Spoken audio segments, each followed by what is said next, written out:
Zoti Ahmeti, pak më parë dëgjova një pjesë të deklaratës suaj sot në samitin e Tiranës për atë që ç'po ndodh në Maqedoni me gjuhën shqipe, me tentativat për të gryer marrëveshjen e Ohrit. Dhe po kujtonin bashkë para se të hynim në transmetim, ne njihemi herët, intervistën e parë kemi zhvilluar bashkërisht në vitin 2002, kur situata në Maqedoni ishte problematike, nuk ishte arritur marrëveshja e Ohrit dhe kjo pako, kjo marrëveshje solli barazin me maqedonasit. Ç'po ndodh sot në 2026 me gjuhën shqipe dhe të drejtat e shqiptarëve? Tani, pandi, marrëveshja e Ohrit është kompromis. Dhe nuk ka kompromis që i kënaq palët. Të dyja palët mbeten pa kënaqura. Po nuk ka zgjidhje më të mirë se sa kompromisi. Ne jemi angazhuar me përkushtim bashkë me partnerën ndërkombëtar, miq ndërkombëtar nga Brukseli, Washingtoni, nga NATO, me OSBE-n, me mekanizma tjerë ndërkombëtar që vepronin në Maqedoni, me forcat vendore, me vështërsi, me forcat vendore, por gjërat i lëviznim. Dhe erdhëm në kulmin e përmbylljes së pjesës normative të marrëveshjes së Ohrit me ligjin për përdorimin e gjuhëve. Kur thashë marrëveshja e Ohrit është kompromis, sepse varianti i parë i marrëveshjes së Ohrit është shumë më i drejtë për së drejtë në trajtim dhe emërtim të problemeve. Për shembull, aty ku është 20% sot i marrëveshjes së Ohrit, ka qenë gjuha shqipe. Aty ku është arsimi sipëror, ka qenë Universiteti i Tetovës dhe legalizimi dhe zyrtarizimi i tij. Do thotë në marrëveshjen varianti i parë i marrëveshjes së Ohrit. Mirë po, pala maqedone thotë ka hasur në rezistencë. Atëherë Pardiu dhe Leotar, përmes ndërmjetësuesit të tyre që komunikonte me ne si përfaqësuesi NATO-s Pjetër Feti, na sugjerojnë që bërën një hap. Ku janë shqiptarë ndosni 20%. Dhe 20% janë shqiptarët. Po, që t'u lehtësojmë tyre dhimbjen dhe atë revoltën, rezistencën, mos e humni substancën, sepse nuk e dëmtoni marrëveshjen. Dhe me forcat politike që vepronin aso kohë dhe që ishën në tryezën në marrëveshjen e Ohrit, Arben Xhaferi, Ymer Ymeri, do thotë kemi komuniku, jemi taku dhe kemi rënë dakord që këtë kompromis ta bëjmë.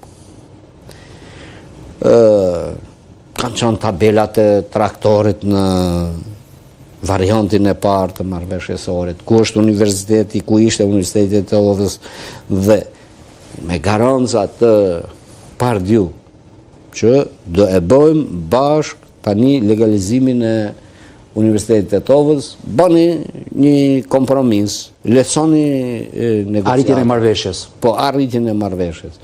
Dhe çka kemi bërë? E kemi bërë bashkë me forcat politike. Do të thotë që ishën prezente në marrëveshjen e Ohrit.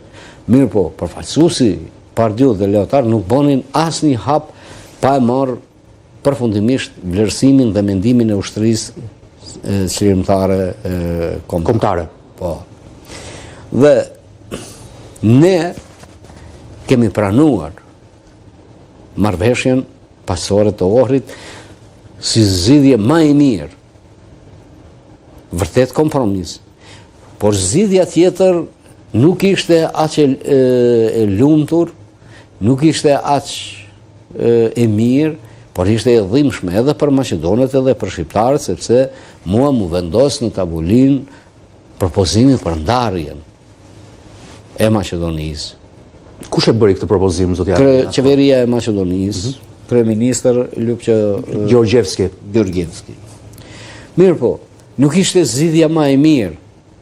Ishte zgjidhje që do shkaktonte përplasje shumë më të mëdha. Do merrte shumë jetë njerëzish. sepse lufta do zhvillohej për territore. Sepse ai variant i propozuar për Lupçe Gërgjeckët e përkufizonte nga 30% shqiptarët sa janë në Republikën e Maqedonisë në një hapësirë territori diku rreth 5-6%. Dhe kryesisht ishte Tetov, Gostivar dhe vendlindja ime Zajazi dhe Oslomeja.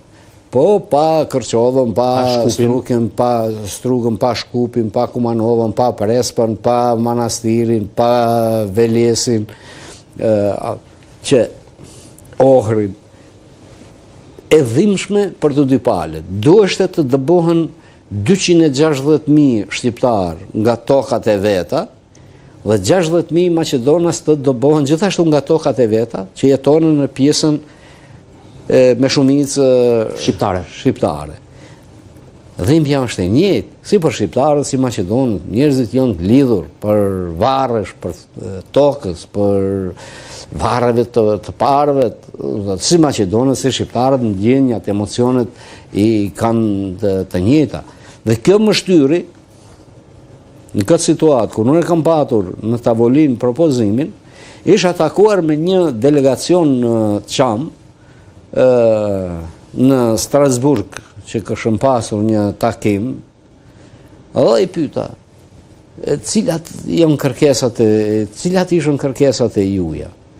Kërkesat e tyre, delegacionit, tash i kam harruar me emra, ishën që të shkojnë në Çamëri, në Filat, në Janin, të vizitojnë varret e të parëvet.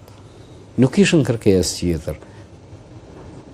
Dhe atë që ishte emocionuese për mu, dhe unë e kam menduar atë që e dëgjova prej atyre, që unë do pajtohesha për shembull që do bëheshte Shqipëri Zajazi.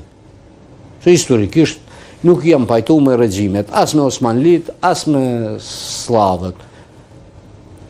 Dhe si Zajazi është të tërë shqiptarët e Maqedonisë, edhe të Kosovës. Do thotë, historikisht, për Shqipni kanë luftu. Pa nuk keni asnjë lloj pendese në kuptimin që nuk u pranua i variant dhe u arrit kjo marrëveshje e Ohrit. Nuk jam I penduar sepse nuk I shkaktova dhimbje më të mëdha as shqiptarëve, po as edhe maqedonëve. Nuk u shkaktova dhimbje dhe nuk pendohem për këtë zgjidhje. Dhe marrëveshja eci mirë disa vite, u realizuan